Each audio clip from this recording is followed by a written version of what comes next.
નમસ્કાર વિદ્યાર્થી મિત્રો, સ્વાગત છે તમારું MWP એજ્યુકેશન યુટ્યુબ ચેનલમાં.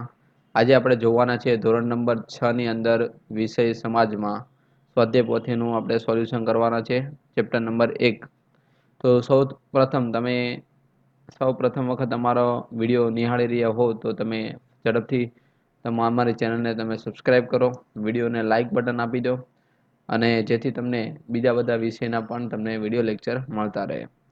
ચલો તો વાત કરીએ આપણે ચેપ્ટર નંબર 1. ચાલો ઇતિહાસ જાણીએ તો એનું આપણે સોલ્યુશન કરવા જઈ રહ્યા છીએ. તો પહેલા આપણે MCQ ની વાત કરીએ તો MCQ ની અંદર પ્રશ્ન નંબર 1 ની અંદર પહેલો સવાલ છે, પ્રાચીન સમયમાં માનવી સેના ઉપર લખાણ કરતો હતો? તો એનો આવશે જવાબમાં સી, ભુજ વૃક્ષની આંતર છાલ ઉપર. બીજો, નીચેના પૈકી કયો પ્રાચીન ઇતિહાસ જાણવા માટે સ્ત્રોત નથી? તો વાહનો. ત્રીજું, નીચેનામાંથી કયા લખાણો લાંબા સમય સુધી ટકી રહે છે? તો કયા આવશે? અભિલેખો. ચોથું, હિમાલયમાં થતા કયા વૃક્ષની પાતળી આંતરછાલ ઉપર હસ્તપ્રતો લખવામાં આવતી હતી? તો આમાં આવશે ભુજ વૃક્ષ પર. પાંચમું, શિલાઓ અને પથ્થરો ઉપર કોતરેલા કે લખેલા લેખને શું કહેવામાં આવે છે? અભિલેખો. કયા શાસકના શિલાલેખો ખૂબ જ જાણીતા છે? તો અશોકના. ઐતિહાસિક સ્ત્રોતનું અધ્યયન કરનાર કયા નામથી ઓળખાય છે? પુરાતત્વ શાસ્ત્રી. ઇતિહાસકારોના સંશોધનથી આપણને ઉત્તર પશ્ચિમ ભારતમાં કઈ નદીના કિનારે પાંગરેલી મહાન સભ્યતાના દર્શન થાય? સિંધુ નદીના. નેક્સ્ટ આપણે જોવાના છે 9મો, ઈરાનીઓ સિંધુ નદીને શું કહેતા હતા? તો હિન્ડોસ. ગ્રીસના લોકો સિંધુ નદીને શું કહેતા હતા? તો ઇન્ડસ. કયા વેદમાંથી આપણને ભારત નામ જાણવા મળે છે? તો કે ઋગ્વેદમાંથી. ઈસવીસનની શરૂઆતમાં કયા ધર્મના સ્થાપકના જન્મ વર્ષથી કરવામાં આવે છે? ખ્રિસ્તી ધર્મના. ખ્રિસ્તી ધર્મના સ્થાપક કોણ છે? તો આપણને બધાને ખ્યાલ છે, કોણ આવશે? ઈસુ ખ્રિસ્ત. 14મો, ઘણીવાર સાલવારીને AD ને બદલે કઈ રીતે લખવામાં આવે છે? તો કે CE તરીકે પણ લખવામાં આવે છે. ઘણીવાર સાલવારીને આપણે BC ને બદલે કેવા સ્વરૂપમાં લખી શકાય? BCE સ્વરૂપે લખી શકાય. તમે નીચેનામાંથી કોને હસ્તપ્રત ગણતા નથી? તો તામ્રપત્રને આપણે એમાં જવાબ લખી શકશું. ચલો, હવે એના પછી આપણે જોવાના છે ખાલી જગ્યા વિશે.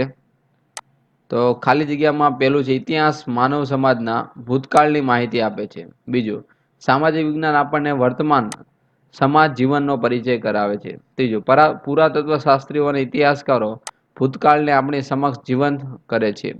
ચોથું, આપણે આપણા દેશને 2 નામોથી ઓળખીએ છીએ, ઇન્ડિયા અને ભારત. પાંચમું, પ્રાચીન સમયમાં લોકો તાડના પર્ણ ઉપર શું લખતા હતા? હસ્તપ્રત લખતા હતા. છઠ્ઠું, શ્રી મહાવીર જૈન આરાધના કેન્દ્ર ગાંધીનગર જિલ્લામાં કોબા ખાતે આવેલા છે. સાતમું, ઘણીવાર બીપી એટલે એનો મતલબ શું થાય? બી ઇન્ટુ પી ડોટ એટલે કે બિફોર પ્રેઝન્ટ શબ્દનો સંપૂર્ણ અર્થ થાય છે. આઠમું, ઇતિહાસકારો ભૂતકાળનું અધ્યયન કરવા મહત્વના શું લખે છે? વિદ્વાનો છે. ભારતમાં પ્રાચીન યુગમાં માનવી વિશેની માહિતી કયા સેના પરથી હસ્તપ્રતોમાંથી મળે છે? તો કે તાડપત્ર અને ભોજપત્રમાંથી. ચલો, ખરા ખોટા જોઈએ છે. પ્રશ્ન નંબર 3. તો એમાં પહેલું, ઇતિહાસ આપણને માનવીના જીવનમાં આવેલા પરિવર્તનોથી માહિતગાર કરે છે. સાચું. ઇતિહાસ આપણને વર્તમાન કાળના જુદા જુદા જીવનની સફર કરાવે છે. ખોટું. તાડપત્ર એટલે કે તાડ વૃક્ષની છાલ ઉપર લખાયેલા હસ્તપ્રત કહેવાય? તો કે સાચું. અશોકના ભોજપત્ર ખૂબ જ જાણીતા છે, તો આ વિધાન આવે છે. ખોટું. પ્રાચીન સમયની હસ્તપ્રતોમાં પ્રાકૃત, સંસ્કૃત અને તામિલ ભાષાના લખાણો મળે છે. સાચું. સિક્કા પણ ઇતિહાસ જાણવાના અગત્યના સાધનો છે, તો કે સાચું. એના પછી પંચમાર્ક સિક્કા સૌથી જૂના સિક્કા છે, વિધાન છે. સાચું. તાડપત્ર અને ભોજપત્ર જેવી હસ્તપ્રતોમાંથી ભારતના અર્વાચીન યુગની માહિતી મળે છે, વિધાન છે. ખોટું. ઇન્ડિયા શબ્દ ભારત પરથી ઉતરી આવ્યો છે, તો આ વિધાન છે. ખોટું. ભરત નામનો માનવ સમૂહ દક્ષિણ ભારતમાં આવીને વસ્યો હતો, તો આ વિધાન છે. ખોટું. બંધ બેસતા આપણે જોડકા લખવાનું છે. એમાં પહેલું છે, અભિલેખનો મતલબ થાય પથ્થર કે ધાતુ ઉપર કોતરેલું લખાણ. બીજું છે, તામ્રપત્ર એટલે કે તાંબા પર પતરા ઉપર કોતરેલું લખાણ. બી ઇન્ટુ સી નો મતલબ થાય ઈસવીસન પૂર્વે. એ ઇન્ટુ ડી નો મતલબ થશે ઈસવીસન. ચલો, આગળ વધીએ. હવે આપણે પ્રશ્નના ઉત્તર તરફ જઈએ છે. સોરી, બીજું એક જોડકો તમને આપેલું છે. એમાં પુરાતત્વ શાસ્ત્રીમાં થાય આર્કેલોજિસ્ટ. ઇન્ડસનો મતલબ થાય છે સિંધુ. તામ્રપત્રનું એક સંગ્રહ સ્થાન, એમાં આવશે તામ્રપત્રની અંદર સંગ્રહ સ્થાન ક્યાં આવેલું છે? તો ઇન્સ્ટિટ્યૂટ ઓફ ઇન્ડોલોજી નવરંગપુરામાં. હસ્તપત્રનું સંગ્રહ સ્થાન ક્યાં આવેલું છે? તો કે મંદિરો અને મઠોમાં જોવા મળે છે. એના પછી પ્રશ્ન નંબર 5, એક બે વાક્યમાં ઉત્તરમાં પહેલું, ભારતના સૌથી જૂના સિક્કા કયા છે? તો કે પંચમાર્ક ધાતુના સિક્કા ઈસવીસન પૂર્વે 5મી સદીના છે. એના પછી બીજું, ઇતિહાસ જાણવાના સ્ત્રોત કયા કયા છે? તાડપત્ર, ભોજપત્ર, અભિલેખો, તામ્રપત્ર, સિક્કા, જૂની ઇમારતો, ઈંટો, પથ્થરો, ઓજારો, ખોરાકના નમૂના, મનુષ્ય, બધા. ત્રીજું, સામાજિક વિજ્ઞાન આપણને કઈ કઈ બાબતોની જાણકારી આપે છે? સામાજિક વિજ્ઞાન આપણને ઇતિહાસ, ભૂગોળ, અર્થશાસ્ત્ર, સામાજિક પરિસ્થિતિ, સંસ્થાઓ, રાજનીતિ શાસ્ત્ર, વર્તમાન સમાજ જીવન વગેરેની માહિતી આપે. એના પછી પ્રાચીન સમયમાં માનવી લખવા માટે શેનો ઉપયોગ કરતો હતો? તો તાડપત્ર કે ભોજપત્ર આવશે. પાંચમું, હસ્તપત્રોમાં કઈ કઈ ભાષામાં લખાણો લખાતા? સંસ્કૃત, પ્રાકૃત કે તમિલમાં? છઠ્ઠું, કયા ઐતિહાસિક સ્ત્રોત ઉપર લખાયેલા લખાણો લાંબા સમય સુધી ટકી રહે છે? તો કે શિલાલેખ અને અભિલેખો. એના પછી સાતમું, તામ્રપત્ર કોને કહેવામાં આવે છે? તો કે તાંબાના પતરા ઉપર કોતરીને લખવામાં આવેલા લખાણને આપણે તામ્રપત્ર કહેવાય છે. આઠમું, રાજાઓ તામ્રપત્રનો ઉપયોગ કેવી રીતે કરતા? રાજાઓ પોતાના વહીવટી તંત્ર અને દાનની માહિતી તાંબાના પતરા ઉપર કોતરાવીને લખતા હતા. આ રીતે તેનો ઉપયોગ કરતા. નવમું, પ્રાચીન કાળમાં ભારત કયા કયા વિદેશી પ્રવાસીઓ આવ્યા હતા? તો કે મેગેસ્ટિન્સ, પ્લિની, ફાહિયાન, યુએન ત્સાંગ. બરાબર. એના પછી આપણા દેશને કયા બે નામથી ઓળખવામાં આવે છે? કે એક તો ઇન્ડિયા અને બીજું છે ભારત. આગળ વધીએ આપણે. 11મો સવાલ છે, પ્રાચીન ઈરાની અને ગ્રીસના લોકો ભારતની કઈ નદીથી પરિચિત છે? સિંધુ નદીથી. બરાબર, જે ઋગ્વેદમાં જોવા મળે છે. ભરત નામના માનવ સમૂહને ઉલ્લેખ સંસ્કૃતિ કઈ કૃતિમાં જોવા મળે છે? આરંભિક કૃતિમાં. દુનિયાનો સમય કઈ સાલવારી સાથે જોડવામાં આવેલો છે? તો કે ઈસવીસનની સાલવારી સાથે જોડવામાં આવેલો છે. આપણે દેશમાં ઈસવીસન સાલવારીનો ઉપયોગ શા માટે કરીએ છીએ? ખ્રિસ્તી ધર્મ વિશ્વના મોટા ભાગના રાષ્ટ્રો સાથે સંકળાયો છે. તેથી અનેક રાષ્ટ્રોની જેમ આપણા દેશમાં ઈસવીસનની સાલવારીનો આપણે ઉપયોગ કરીએ છીએ. ગંગા નદીના આસપાસના ક્ષેત્રમાં આજથી કેટલા વર્ષ પહેલા શહેરનો વિકાસ થયો હતો? તો કે 2500 વર્ષ પહેલા. આપણી સમક્ષ ભૂતકાળને કોણ જીવંત રાખે છે? પુરાતત્વ શાસ્ત્રીઓ અને ઇતિહાસકારો. એના પછી ઈરાનીઓ સિંધુ નદીના કયા કિનારે ઇન્ડિયાથી ઓળખતા હતા? કે પૂર્વ કિનારાને. ચલો, એના પછી છે પારિભાષિક શબ્દોની સમજૂતી આપવાની, જેમાં પેલું છે તાડપત્ર. કોને કહેવાય? તાડપત્ર એટલે કે તાડ વૃક્ષના પર્ણો ઉપર લખાયેલી હસ્તપત્ર. એના પછી છે ભોજપત્ર. કોને કહેવાય? તો કે હિમાલયમાં થતા ભુર્જ નામના વૃક્ષોની પાતળી આંતર છાલ ઉપર લખાયેલી એક હસ્તપત્ર. અભિલેખો કોને કહેવાય? તો કે શિલાલેખો અને પથ્થરો ઉપર કોતરાયેલા લેખ એટલે અભિલેખ કહેવાય. પંચમાર્ક સિક્કા એટલે કે ધાતુના ટુકડાઓની છાપ ઉપસાવવામાં તેમને બીબામાં મૂકી દબાણ આપીને બનાવાતા સિક્કાને આપણે પંચમાર્ક સિક્કા કહીએ. ચલો, એના પછી છે હવે પ્રાચીન સમયમાં રાજાઓ અભિલેખ કે શિલાલેખો કોતરાવતા હતા. કેમ? તો કારણ કે પ્રાચીન સમયમાં રાજાઓ પોતાના આદેશો શિલાલેખો કે અભિલેખો પર કોતરાવે અને પ્રેમ સાથે સંવાદ કરતા હતા.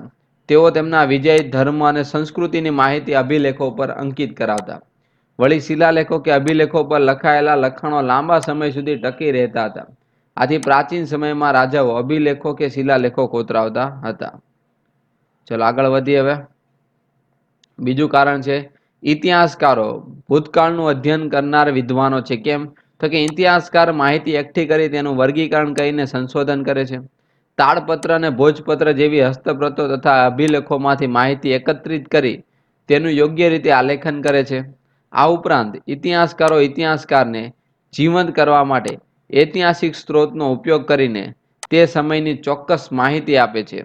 તેઓ ઐતિહાસિક સ્ત્રોતનો જાસૂસની જેમ અભ્યાસ કરે છે. આમ ઇતિહાસકારો ભૂતકાળનું શું કરે છે? અધ્યયન કરનારા વિદ્વાનો કહેવાય છે. ત્રીજું છે સિક્કા ઇતિહાસ જાણવાનું અગત્યનું સાધન કેમ છે? તો કે સિક્કા પર જે તે સમયમાં રાજાનું નામ લખેલું હોય છે, તેમના ધર્મ, તેમની સંસ્કૃતિ, આ બધી માહિતી આપેલી હોય છે. સિક્કાને આધારે તે રાજ્યની સામાજિક, આર્થિક, ધાર્મિક અને રાજકીય માહિતી આપણને મળે છે. ગ્રીક, મૌર્યકાળ, ગુપ્ત યુગના સમયની ઘણી બધી માહિતીઓ આપણને સિક્કાઓના ઉપયોગથી જ બની છે. બરાબર, આથી એને અગત્યનું સાધન ગણાય છે. ચલો હવે ટૂંકમાં ઉત્તર લખવાનું છે. એમાં પેલા BC નો અર્થ શું થાય છે કે અંગ્રેજીમાં એને મતલબ થાય બિફોર ક્રિસ્ટ, એટલે કે ઈસુ ખ્રિસ્તના જન્મ પહેલાનો સમય. દાખલા તરીકે 2000 ઈસવીસન પૂર્વે, એટલે કે ઈસુ ખ્રિસ્તના જન્મ પહેલાના 2000 વર્ષ, બરોબર એવો થાય. A into D નો મતલબ થાય છે બરોબર એનો ડોમેન, એટલે કે ઈસુ ખ્રિસ્તના જન્મ પછીનો સમય, બરોબર, જેમાં 2000 ઈસવીસન પછી, એટલે કે ઈસુ ખ્રિસ્તના જન્મ પછીના 2000 વર્ષ. ચલો ત્રીજું છે ગુજરાતમાં તામ્રપત્ર ક્યાં ક્યાં આપણે સચવાયેલા છે? તો પેલું હેમચંદ્રાચાર્ય લાઇબ્રેરીમાં, બરોબર, જે ઉત્તર ગુજરાત પાટણમાં આવેલી છે. અમદાવાદની LD ઇન્સ્ટિટ્યૂટ ઓફ ઇન્ડોલોજી, બરોબર, એના પછી અધ્યયન અને સંશોધન વિભાગ, બરોબર, જે નવરંગપુરા અમદાવાદ છે. એના પછી શ્રી મહાવીર જૈન આરાધના કેન્દ્ર, બરોબર, કોંગા જે ગાંધીનગર છે. એના પછી સિક્કાના આધારે કઈ કઈ માહિતી મળે છે? કે સિક્કા પર જે તે રાજાનું નામ લખેલું હોય છે, તેમના ધર્મ લખેલા હોય છે, તેમની સંસ્કૃતિ વગેરે માહિતી મળે છે. અને આ ઉપરથી સમાજની આર્થિક, સામાજિક અને ધાર્મિક અને રાજકીય બાબતો તમને જાણકારી મળે. ચલો હવે એના પછીનો આપણે જોઈએ, બરોબર, પ્રશ્ન નંબર 9 છે. ઉત્તર આપવાનું છે. એમાં પેલું આપણે ઇતિહાસનું અધ્યયન શા માટે કરવું જોઈએ? તો કે ઇતિહાસ માનવ સમાજના ભૂતકાળનું માહિતી આપે છે. આપણા પૂર્વજો કેવા હતા, તે ક્યાં રહેતા હતા, તે શું ખાતા હતા, કે તે જેવી દરેક માહિતી માટે અધ્યયન જરૂરી છે. તેમના જીવનની ઘણી બાબતોને આધારે માનવીના જીવનમાં આવેલા પરિવર્તનો અધ્યયન દ્વારા મળી આવે છે. ઇતિહાસ દ્વારા આપણને એક યુગથી બીજા યુગમાં, બીજામાંથી ત્રીજા યુગમાં એમ માનવ જીવનના રીતિ રિવાજ, માન્યતા, ખોરાક, પોષક, આ બધી માહિતી આપણને મળી રહે છે. ચલો બીજો એક આપણે સવાલ જોઈએ, આપણા દેશનું નામ ઇન્ડિયા કે ભારત કેવી રીતે પડ્યું? તો કે આપણા દેશમાં બે નામથી આપણે ઓળખીએ, બરોબર, એક તો ઇન્ડિયા અને ઇન્ડસ. જે ઇન્ડિયા છે તે ઇન્ડસ પરથી આવેલો છે, તેને સંસ્કૃત ભાષામાં સિંધુ કહેવાય, બરોબર. ઈરાનીઓ સિંધુ નદીને હિન્ડોસ અને ગ્રીસના લોકો એને શું કહેતા હતા? ઇન્ડસ કહેતા હતા. તેઓ સિંધુ નદીના પૂર્વ કિનારે ઇન્ડિયાથી ઓળખાતો હતો. આથી લાંબા સમય આપણો દેશ ઇન્ડિયા નામથી ઓળખાયો. જ્યારે ભારત માત્ર ઋગ્વેદમાંથી આપણને જાણકારી મળે. ભરત નામના માનવ સમૂહ ઉત્તર પશ્ચિમ ભારતમાં આવીને વસેલો, તેના નામ ઉપરથી આપણા દેશનું નામ શું પડ્યું? ભારત. ચલો ત્રીજો જોઈએ સવાલ, ઇતિહાસકાર અને પુરાતત્વ શાસ્ત્રીઓ ઇતિહાસનું અધ્યયન કેવી રીતે કરતા? તો કે ઇતિહાસ જાણવા ઇતિહાસકારો અને પુરાતત્વ શાસ્ત્રીઓ સંશોધન કરીને માહિતી આપે છે. તેઓ પ્રાચીન સ્થળો પર જઈ ઉત્ખનન કરે છે, બરોબર, અને ત્યાંથી મકાનો, સિક્કા, ઈંટો, પથ્થરો, ઓજારો, ખોરાકના નમૂના, મનુષ્ય, પ્રાણીઓના હાડકાં, બધી ઐતિહાસિક સ્ત્રોતને શોધી તેનો પછી અભ્યાસ કરે છે. તેઓ તે સમયની સંસ્કૃતિથી આપણને માહિતગાર કરે છે. અને ઇતિહાસકારો અને મળી આવેલા ઐતિહાસિક સ્ત્રોતનું વર્ગીકરણ કરીને માહિતી એકત્રિત કરે છે. પછી તેનું યોગ્ય રીતે એ લોકો આલેખન કરે છે. અને આ રીતે તેઓ ભૂતકાળની માહિતી આપણને આ રીતે જીવંત રાખે છે. તો વિદ્યાર્થી મિત્રો, આપણે આજે જોયું આપણે ધોરણ નંબર 6 નું સમાજમાં પાઠ નંબર 1 નું સોલ્યુશન. તો જો તમને સોલ્યુશન પસંદ આવ્યું હોય તો તમે અમને અવશ્ય કોમેન્ટ બોક્સમાં તમારા મંતવ્ય જણાવશો. અને તમારા ફ્રેન્ડ સર્કલમાં, બરોબર, સ્કૂલ ગ્રુપની અંદર કે તમારા ક્લાસીસ ગ્રુપની અંદર કે તમારી સાથે ભણતા મિત્ર મંડળની અંદર અવશ્ય લિંક શેર કરજો, જેથી તેમને તમારી જેમ બીજા બધા પણ વિડીયો લેક્ચર તેમને મળતા રહે છે. અને આપણી યુટ્યુબ ચેનલની અંદર આ સિવાય દરેક વિષયના આપણે વિડીયો લેક્ચર મૂકતા હોય છે, તેનું સોલ્યુશન મૂકતા હોય છે, પરીક્ષા દરમિયાન પેપર સોલ્યુશન કરાવતા હોય છે. તો તેના માટે અમારી યુટ્યુબ ચેનલ અત્યારે સબસ્ક્રાઈબ કરો. થેન્ક યુ, ખૂબ ખૂબ આભાર.